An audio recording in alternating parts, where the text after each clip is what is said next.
யாருக்கு இந்த மாஸ் காட்டுறாங்க? இந்த மாஸ் வந்து எனக்கு வாக்குகளா இவங்க விழும்னு நினைக்கிறாங்க யாருக்காவது டிஎம்கே இதை பார்த்து மிரண்டுடும், ஆ, அப்படியே உருண்டுடுவாங்க, ஆ. அப்படியே வந்து அப்படியே இதுவாயிடுவாங்க.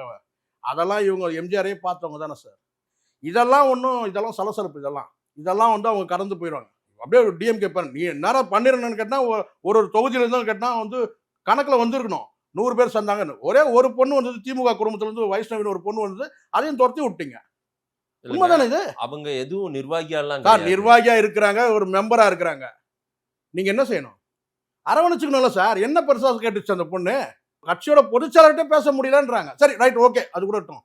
இப்போ நீங்க வந்து அந்த பொண்ணை வந்து ஏதோ ஒரு அறிக்கை விடுறாங்க, பேசுறாங்க. உங்ககிட்ட இருந்து ஏதாவது ஸ்டேட்மெண்ட் அவர் தம்பி லயலமணி வந்து அவர் பேசுறாரு. அவங்க யார் தெரியுமா? அவர் சொல்ற ஸ்டேட்மெண்ட்டே தப்பு. அவங்க அம்மா திமுகவை சார்ந்தவங்க, ஆயா திமுக சார்ந்தவங்க. ஏய் இங்க திமுக அண்ணா திமுக சாராம யாருமே கிடையாது இங்க. இதானே? ஒரு தலைமுறையே உருவாயிடுச்சு. சொல்லுங்க. உங்களுக்கும் சரி எனக்கும் சரி. லயலமணி வந்து அவருடைய அம்மா அப்பா அவங்கலாம் எந்த கட்சியில் இருந்தாங்க விசாரிக்கலாமா சார்? இங்க 2 கட்சியில தாண்டி எதுவும் கிடையாது. இல்லைன்னா காங்கிரஸ், ம். அவ்வளவுதான்.